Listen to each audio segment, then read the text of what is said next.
All right, mate, Am let's I crack meant it. to Yeah, Right this on. is the start. Let's Right, begin. yeah, right on. Crack You it. ready? Get one.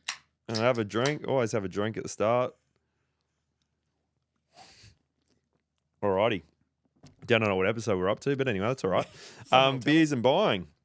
I've got the amazing Simon Clarke here with me today from Settler Buyers Agents. Thank you.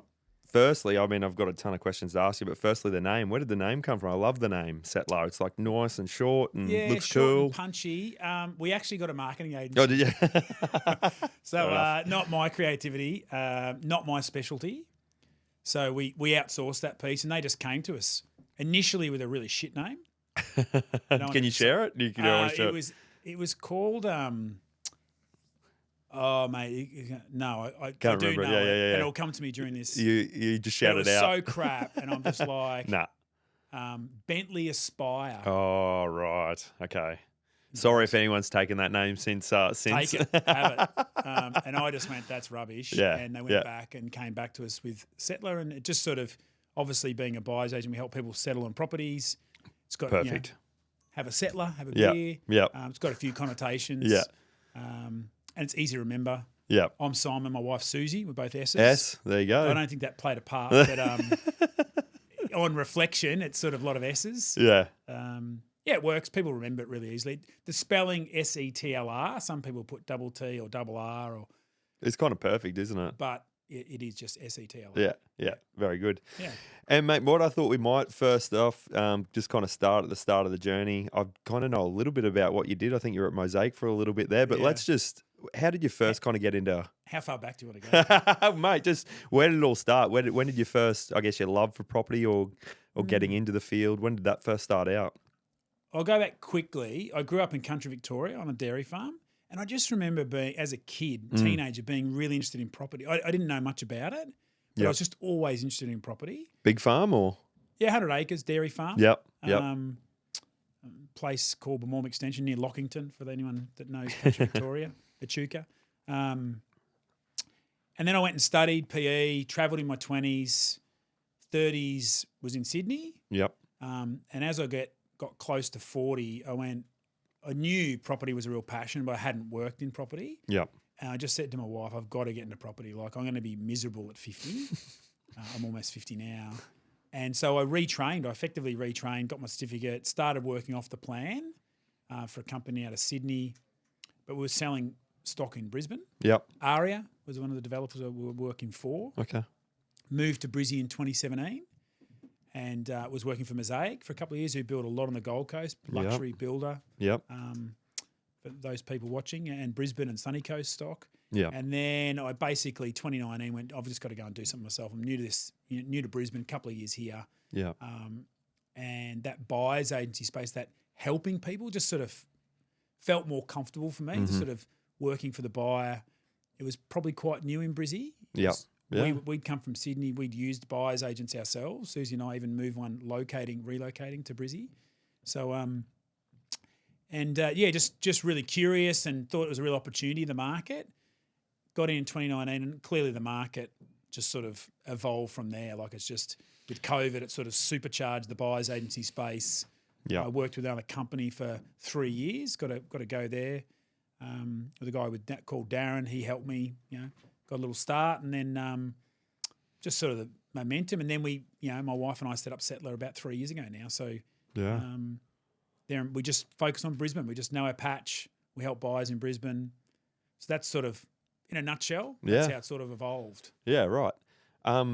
What do you reckon? I reckon that's a really interesting path, particularly working like with those off the plan, selling, and then obviously then going into the buyer's space. So like, what are maybe some key differences that you noticed from, doing something like that, and then obviously now representing the client has to go to buy something? Well, I think with the off the plan space, you're selling sort of thin air in a lot of ways. You're selling off a 3D drawing. Yep. So sometimes, aligning people's expectations with what they're actually going to get, timeframes, val issues, it can be fairly lumpy. In a moving market, obviously when I say price moving market, everyone wins because but I found, it's I don't know,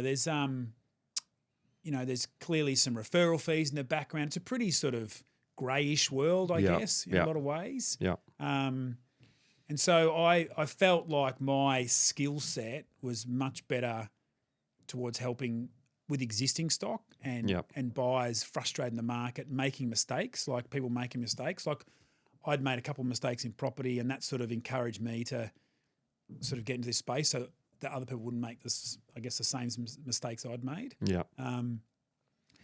You know, with existing property, you're dealing with something that's sometimes, for example, I was at building a pest this morning. It's an older home. Yeah, it's in great condition for the age of the home, but it's like an old Kingswood. It's done 200,000 Ks up and down the motorway, right? It's got some dents. It's got some scratches. Definitely still going. But still going strong, you know. It's still going really strong. So, you know, there's, you know, the building and pest report will have, you know, 20 minors on it, whereas a brand new property, you know, you might have those, but they get fixed very quickly. This is a bit, you know, as is where is. It's a bit of our responsibility really because it's an older property, right? So you've got to build that expectation in with your buyers. Say this is not brand new. You know, you're not expecting to walk in and everything be done.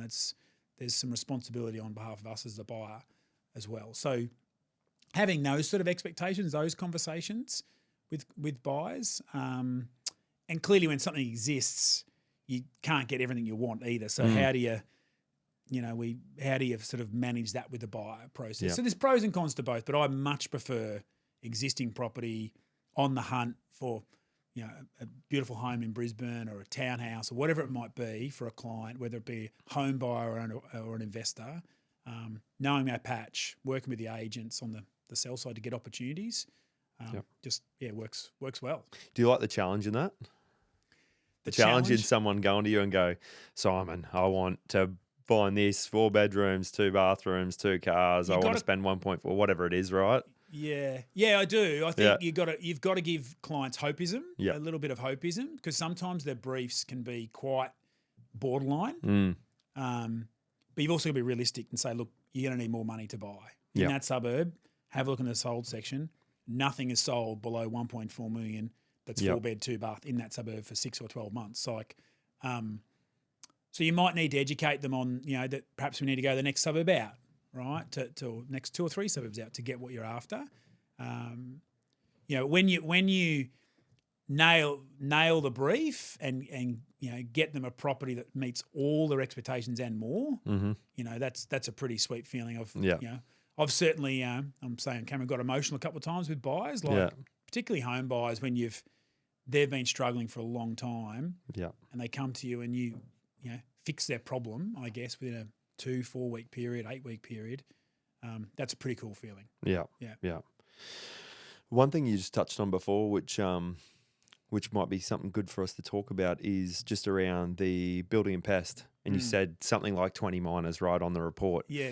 And one thing I think for anybody looking to buy their first home, second home, whatever it might be, like make sure you go through. One, you can get a professional that probably knows a bit more about it, like a buyer's agent, or at the very least, make sure you go through with the building and pest inspector, because those reports, and I know you've probably seen more than your fair share, but like there's just so much on them, and I think sometimes it can be a deterrence for people looking at them by themselves for the first time and go, holy shit, there's 20 things on here. Is this thing going to fall apart? You know what I mean? But No, they do read like War and Peace, and there's building and pest reports, and there's building and pest reports. There's a lot of detail. And they can be scary, or there's not very much detail and look almost too good to be true. So I think, there's typically 3 categories. You've got your minor, you've got your safety and hazard ones, and then you've got your major defects. I think for us, we talk to our clients about really the 3 major things that are, you know, there's more, but 3 major things are structural issues, termite issues, and moisture issues. Like they're the 3 major things that we need to really, you know, investigate further. Then the minor things are things that typically can be fixed. Either by the current owner or by ourselves post-settlement. So it's just, you know, do read, like, you know, obviously building and pest inspectors, they haven't built these homes. They don't know the full history of the building. So they do have to have all these caveats disclaimers and stuff, so forth in these reports, which I understand. But if you talk to them, you give them a call and have a chat to them, or you're on the you know, spot with them, you'll find that often the way it's written is actually not how bad as it actually is. They'll go, no, we have to. You must put a termite barrier in. Well, you have to say that. But does it actually need one? Can you do a visual inspection each year? Yeah. There's no active termites. There hasn't ever been any, so just do a visual inspection. But they must write in there. Yes. To have it. So, yeah, I think just, if you're looking for a building and pest, call them up, have a chat to them, get one of their sample reports, ask them a few questions about their reports, and make sure as a buyer, I mean, we work for the buyer, that they've got your interest at heart and, going to give you a detailed report and happy to talk through the report so that you feel nice and comfortable to proceed. Yeah. Once you've got the report, or at least negotiate if you need to. Yeah.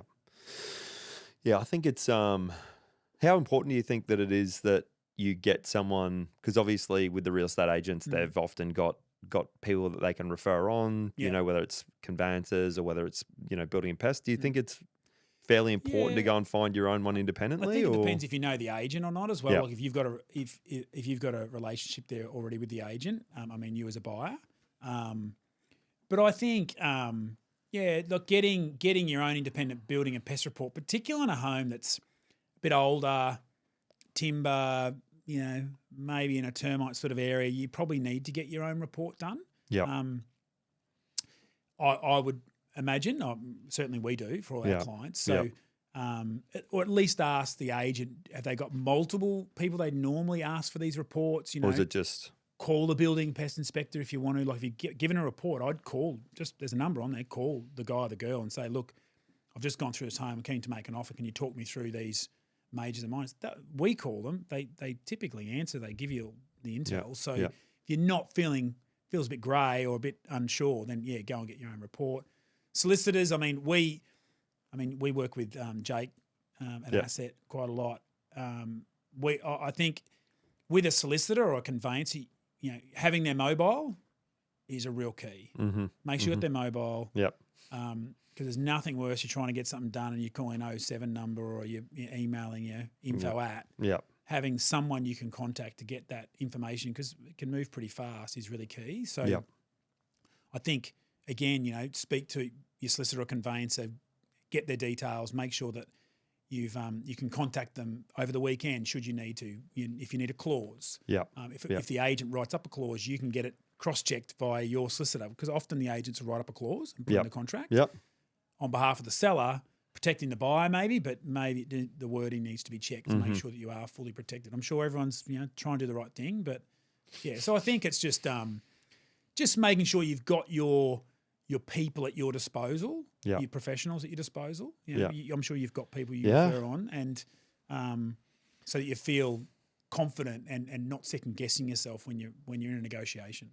Now, I do want to come back to Settler in a minute, but one other thing that I had on that was and we will delve a little bit deeper on the negotiation piece side of it, but in particularly for those building and pest inspection, one thing, and we both know Matt Srama, he looked after me whenever I bought down here. Yeah. The one thing he said to me when we made an unconditional offer on the property in terms of the finance, he said, always keep in the building and pest, which is an interesting one. So what's your kind of thoughts on that? Would you kind of always go down that same path of always keeping that in there? We always, unless you're buying at auction. Yes. Which you'd usually get one done beforehand, right? One done beforehand, but I don't remember the last time we didn't have a building and pest clause in it. Like you can have it as, I think what people don't realise, like this property, I just came from building pest. I bought this property last night off market for my client. You got the building and pest in that done quickly? This morning, 8 a.m. Wow. So it was all. So I went to the property on Saturday, did the walkthrough video, called the building and pest guy on the way and said, "Can you hold a spot for me?" He said, "I can hold 8 a.m." I said, "I'm in negotiations for 24 hours. I'll come back to you Sunday night." And lo and behold, we got the property. I was really unsure. I didn't think we'd get it, but we did. Yep. So we're there at 8 a.m. this morning. So it's done. I'll have the report this afternoon. We've got 5 days. Yep. But we could shorten that to 3 business days or 2 business days. You can shorten your terms up. You don't have to do the 7-14, the traditional. It has to be 7 days, 14 days. I think a lot of people don't realise that's all. You can do whatever you like, really. Yeah. And shorter you make that, the more advantageous it's going to be for you, right? So we did 5 days. So by Friday, we're unconditional. So I'd spoken to the mortgage broker. He's already got the contract this morning. Building pest is done. We'll have the report this afternoon. So really by the end, close the business today, we're going to be really informed Yeah. because they were wanting to launch the property on Tuesday. Yeah. So the conversation we had with the agent is we'll get as much done in the first 24 so you can make an informed decision. Yeah. Should we decide to terminate, which is highly unlikely, but they're going to know. So I'm not dicking them around either. Yeah.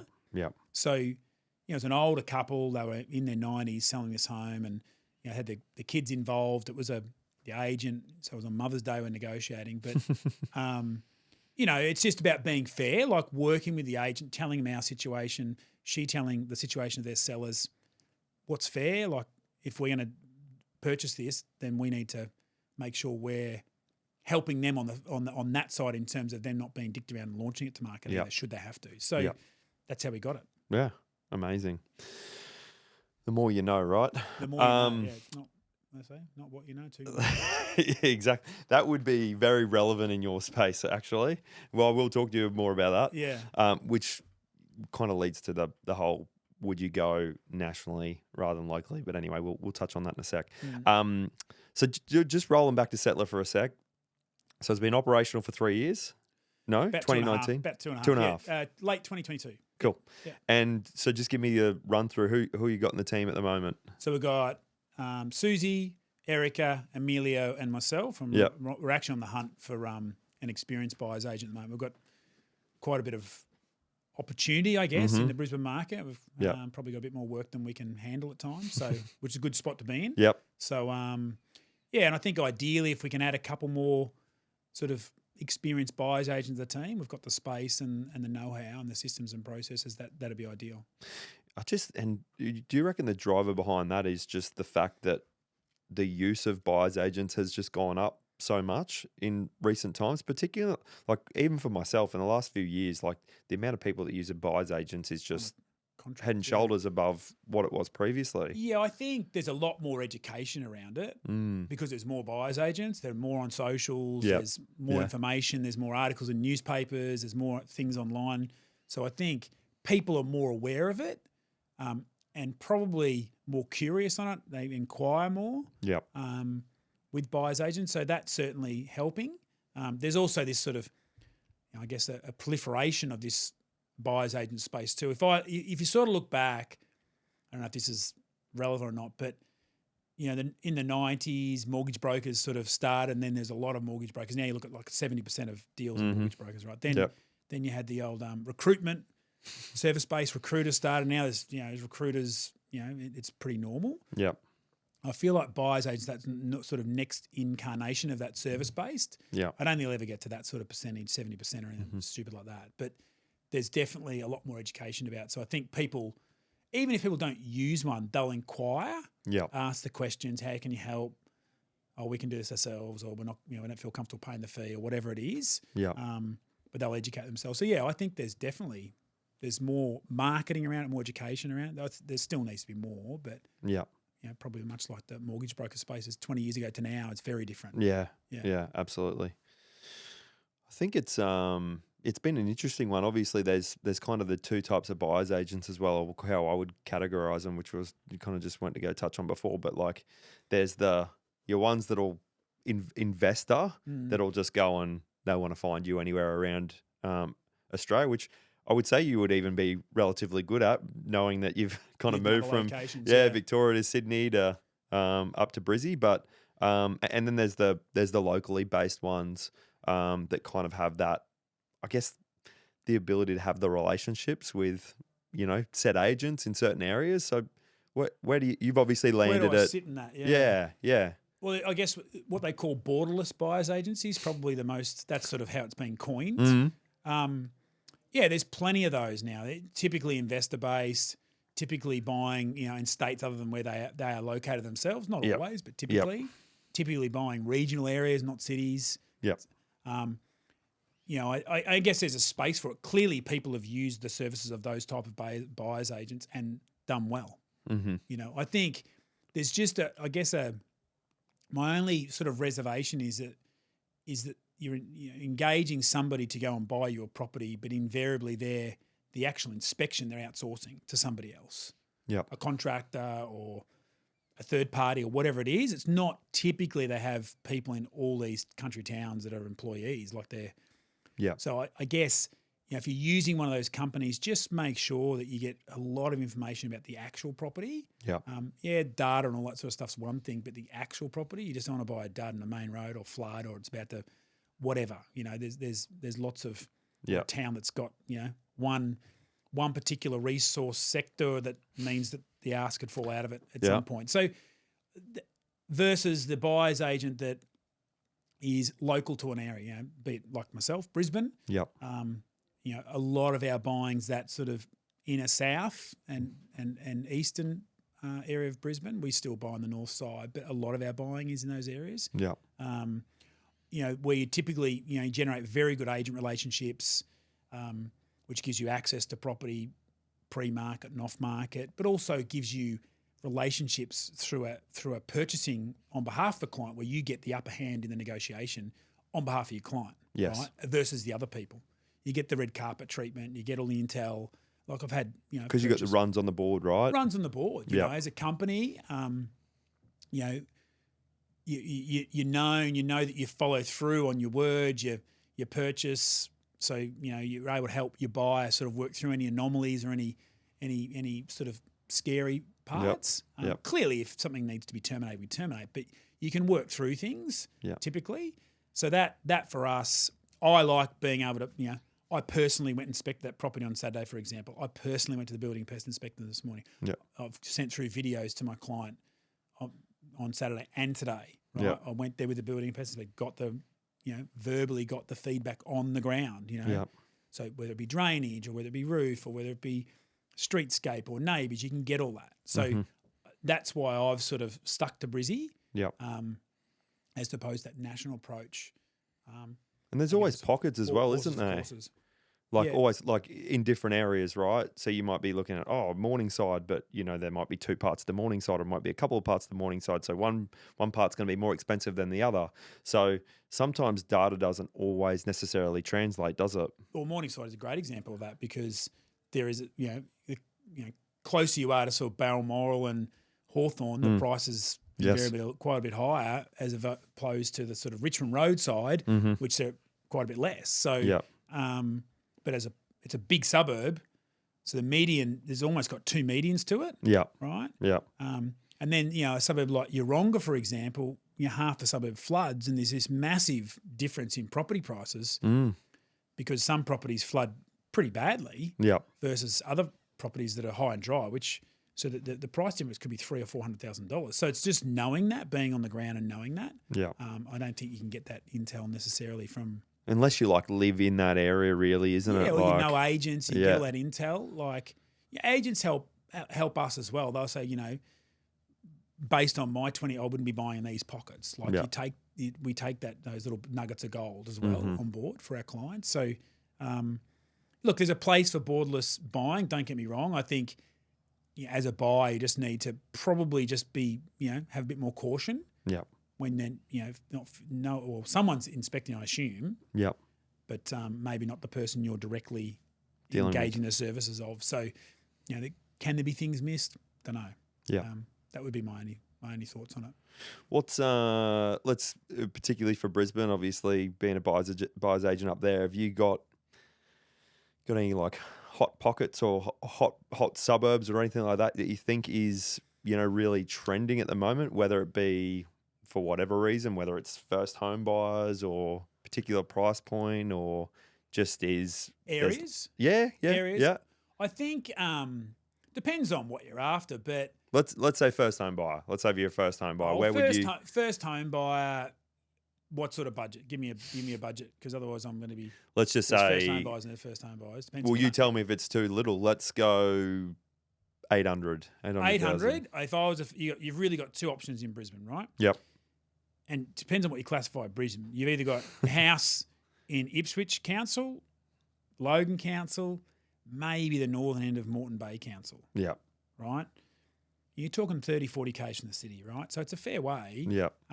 The first home buyers we help a lot are buying inner city, what we call walk-up units. Yep. So they're in suburbs, close to their parents, close to the city. That's where they want to. That's where they want to stay. They're probably living at home, or a couple sort of living at home with someone's parents and saving for a deposit. Yep. They live in Camp Hill, they live in Wilston, for example, or Ashgrove, or they live in, I don't know, Morningside, and they're like, well, we don't want to move 40 k's from the city. Yep. For the same price, you can buy a walk-up unit, so 80s, 90s unit. Yep.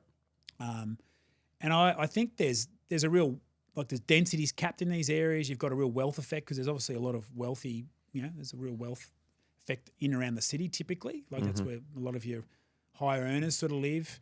And, they want to stay close to the kids want to stay close to their parents and their networks and their jobs. And so that they have gone gangbusters the last 12, 18 months, those walk-up units. You can add value to them. They're typically a little more oversized. They're in, good suburbs.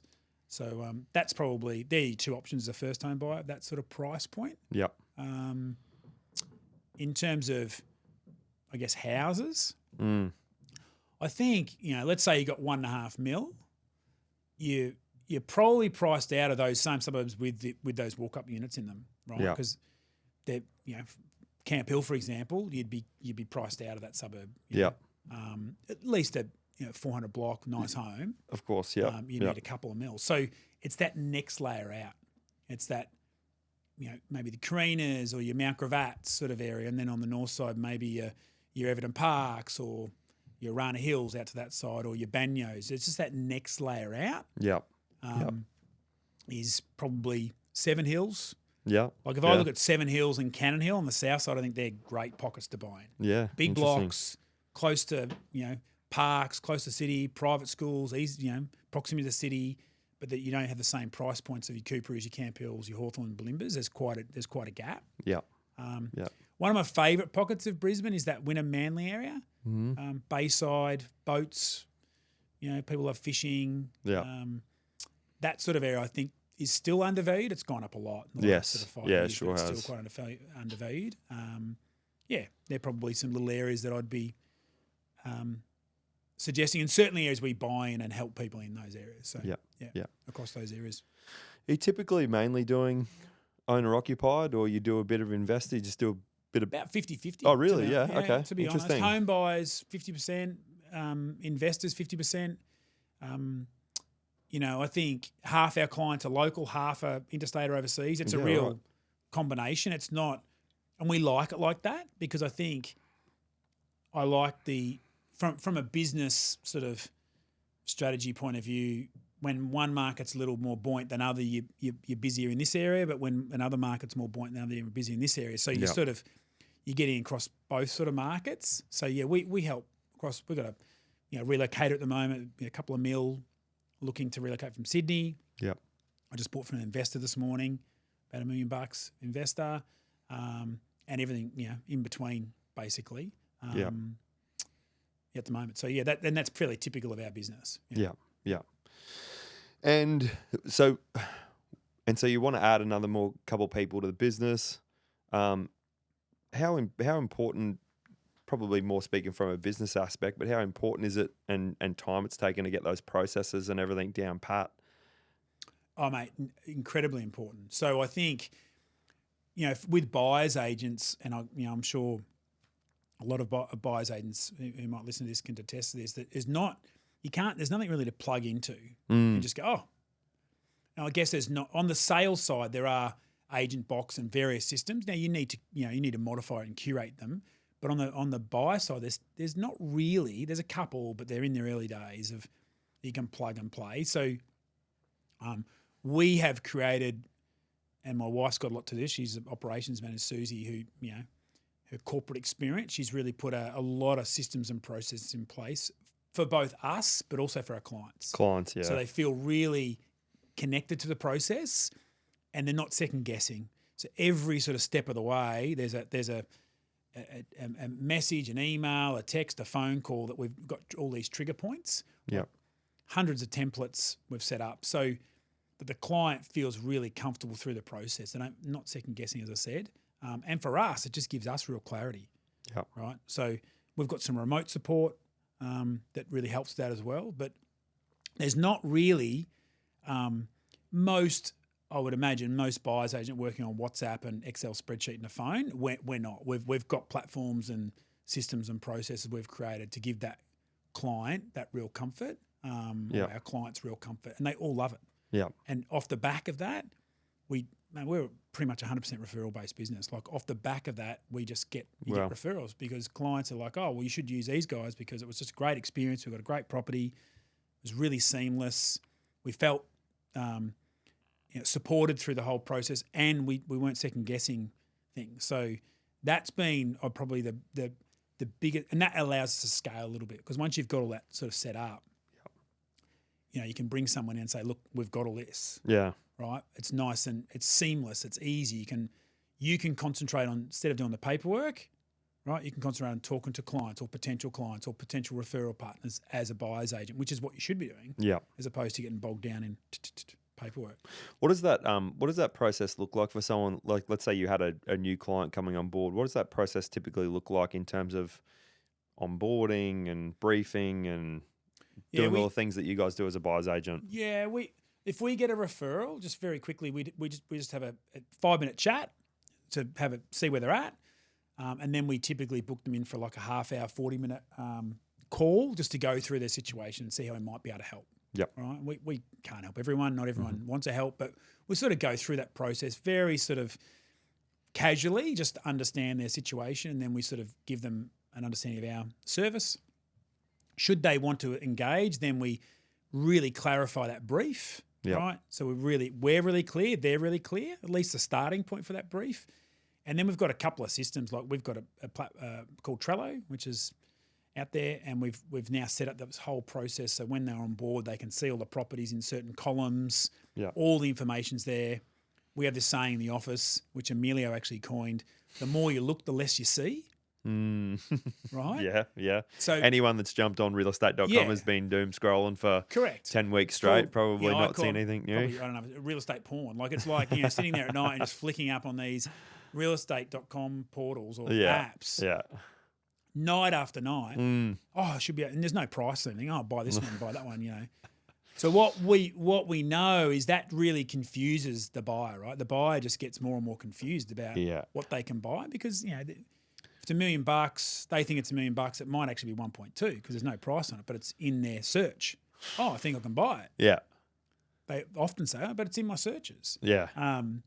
We've sort of, we know that that's the case. So you can dismiss a lot of properties very quickly. Yeah. So we can dismiss them via this platform and say, okay, these are the actual properties that fit your brief and you can afford. Yeah. Right? Now, they might not be 100% suitable, but they're on face value. They're in your suburb. They're in your price point. They're 3-bed, 2-bath. They're on a 400 block. Yeah. We might even show them a couple of things above their budget. Yeah. So they understand what their budget, if they stretched a little or if they can. Yeah. And then well below their budget, right? So they've got sort of educating them. Okay, 1.5 I can buy this, 1.7 I can buy this, 1.3 I can buy this type thing. Yeah. And then just, some people take more education than others. Some people get it really quickly, or they're that far advanced in their search. They're up to speed. They know. They know. Yeah. They just got no time. Yep. No time. They're like, oh, we've got kids and no time. We can't do this. And the platform means mum and dad can be on it, or mum and mum or dad, whoever it is, and grandparents or whatever can be on this platform. So, sometimes too many people get, spoil the kitchen, what they say, too many cooks in the kitchen. Yeah. But anyway, that people want to get input. So I guess you know that's going to happen. So you might as well embrace it in some way, shape or form. So, and then we go through the process. Now, it might take 2 weeks, could take 4 months. Yep. It really depends on what they want, really. What they want, where they're looking, how motivated they are, how much education they need. Are they realistic about their budget? Has the market moved a little bit? What else are they open to? Yeah. It depends on how specific the brief is as well. If they're really, really specific, look, guys, this is going to take a while. You want to be on these 4 streets in this suburb. Needs to be this exact house. Yeah. That can take a while, right? Yeah. So clearly it can take a while. So it just depends on the brief as well. So, and then we just go through the process from there. And so I think even just talking through this, it just nails or reiterates how much help a buyer's agent can be. And I think for anyone that's listening out there that's considering engaging one, probably spend less time thinking about the potential cost of what it could be. We call it an investment. Investment. Yeah. I think that's what people think. It's a cost. Yes. Yeah. Yeah. And I know that sounds a bit blinky, but it's actually, if they can reframe it, it's an investment. Yeah. And I don't mean to jump in, but if people like, if you think about the market, and the people have probably heard this, but you think about the market, what it's done the last 12 months, 10% on 2 means $200,000, right? Might take someone 9 months to buy. That's what they say. It takes about 9 months to buy. So 9 months is $150,000, right?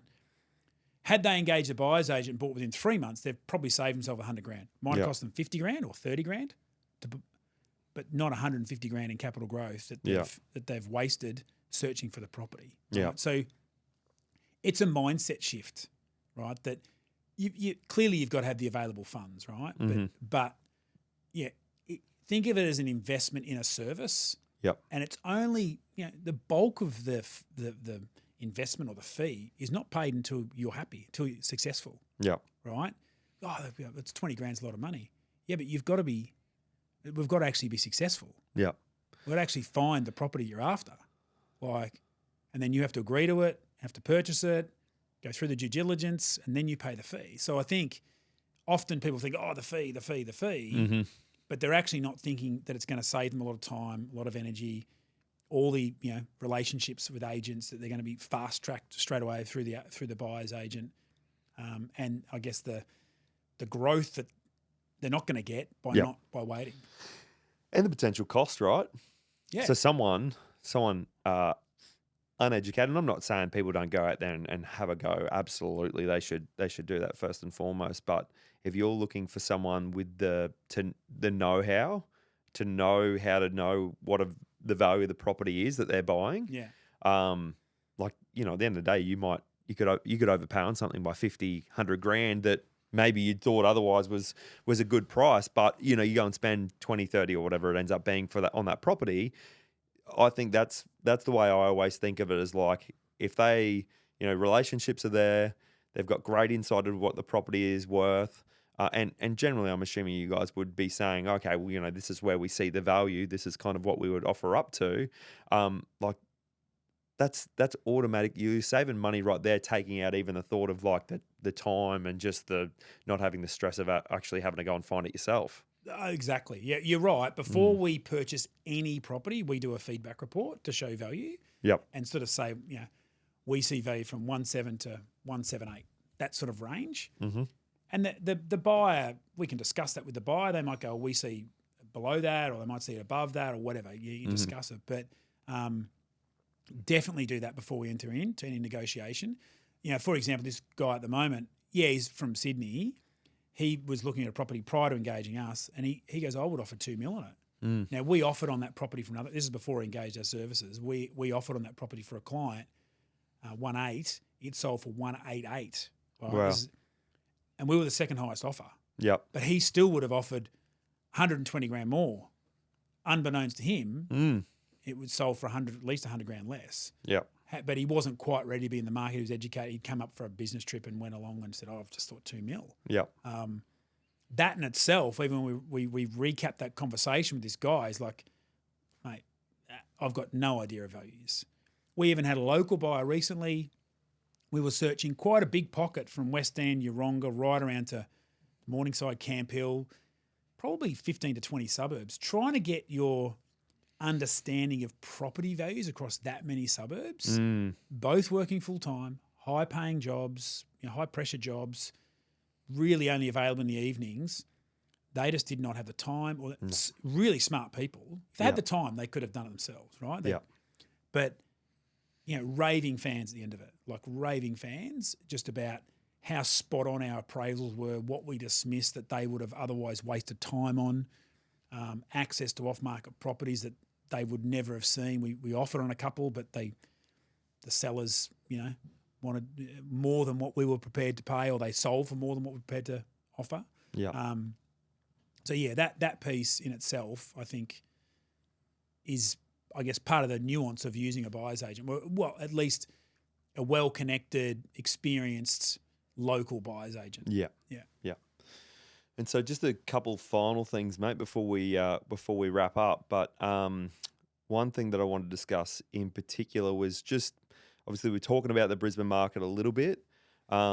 What's your current thoughts on just like where it is in terms of even open homes and stock on market and I guess just how hot is the Brisbane market, I guess, is my question at the moment. Yeah. So, look, from this time last year, your days on market has crept out a little bit, probably another 10 days additional to sell properties from this time last year.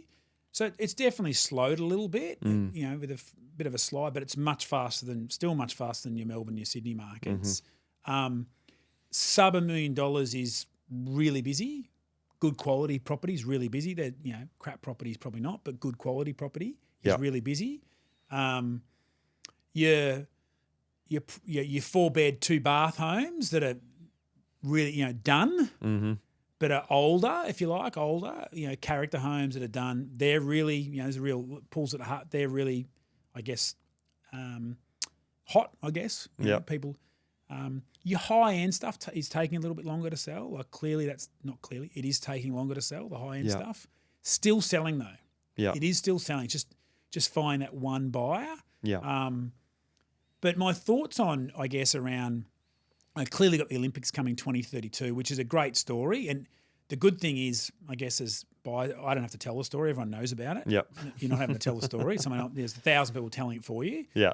So there's definitely some strong investment interest still in Brisbane. Like bees to a honeypot. Everyone's like trying to get around Kelvin Grove and Hurston and stuff. It's nobody knew about it sort of stuff.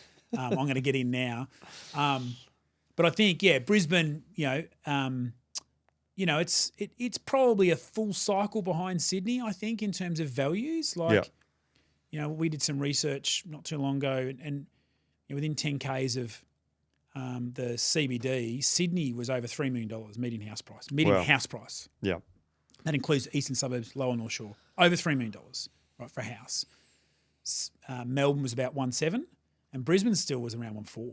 Yeah, wow. So, that 10K radius, that was RP data, went through all the suburbs. We got all the median house values across those suburbs. So there's still, I know we're not as big as those cities and not as populous, but certainly, density's capped. There's not a lot of construction going on. So I think it bodes really well long term. I'm not saying in the next year you're going to get 20% growth like you had in 2021. But I think there's still got opportunity in the Brisbane market. Yields are still pretty strong, like 4% typically. Yeah. On a good investment, you're getting 4% plus, which is pretty solid. Yeah. I think it's a great city. Brisbane's home for us now. We enjoy it. Our boys all go to school there. It feels like home. There's still, I wouldn't say we've been inundated with relocators, but there's still some interest in people relocating. Where are they typically from? Typically Sydney. Yeah. Okay. Typically Sydney. Yeah. A little bit of Melbourne. Melbourne tend to go to the coasts, the sunny coast and the Gold Coast. Yeah. You typically find your Sydneys come to Brisbane. That's what they want. That city feel still. Yeah. Fair enough. It's a generalisation, but that's what we've found. Yeah. And I mean, this will probably go to air after the RBA makes the decision anyway. But so the RBA is gonna make a call next week. Next week, okay. Yeah. So they'll make a call on what's happening with interest rates. Which will be interesting because they're talking about potentially it's going to be 0.5. So, and so are you getting much feedback, like in terms of like with the people that you're speaking to, whether it's the agents, whether it's your clients, like maybe people talking about the interest rates and what's happening? It's certainly a stimulant for property. Yeah, like I think the first couple of months this year were a bit quieter. As soon as the share market got a little rocky, we found property got busier. Like people are like, I feel safer. So bit of fence sitting into property. If interest rates do cut again, I think it'll definitely feed into price. With that Olympic story, soon as Chris Farley announced the infrastructure projects for Brisbane about a month ago. Yep. Typically around federal elections, you see things slow down. And my brother's a buyer's agent in Sydney. He found it slow. Not for us. Yeah, right. Yeah. That was like a line in the sand. Okay, there's infrastructure happening. It's now actually happening. We haven't actually done anything, but it is a plan. It's going to happen. Yep. That gave people confidence. And then I think with an interest rate cut, if that was to happen in the next week or two, I think property, just in general, it'll feed into. But Yeah, I think Brisbane, it certainly helps because my brother's a buyer's agent in Sydney, and he really only helps home buyers, right? Yep. In Brisbane, there's still a lot of investment into Brisbane, Yep. property investment. So because of the price point Yep. and the yields, Yes. and the access to the city and the type of properties, so I think that'll continue on as well. Yeah. Awesome. All right, mate. Well, I just want to say thank you so much for jumping on today. I know that there's going to be a ton of value out there for first home buyers, investors. Yeah. And if anyone wants to reach out to you, they get you on what Instagram handle? It's a very good one. Or at Settler. That's our Instagram handle, Awesome. at Settler, or Simon Clarke Buyers Agent on Instagram as well. Perfect. We'll get your details and put them in the show notes for everyone. Yeah. So if they want to reach out, exactly, have a chat. No obligations. Obviously, doesn't cost them anything to have that initial chat. No. So anyone that's interested, we're pretty cash people. So just if you want to reach out and have a chat, here to have a chat. Yeah. Nice, love it. All right, mate. Thank you so much. Thanks. Have a good one. Chat soon. Appreciate it.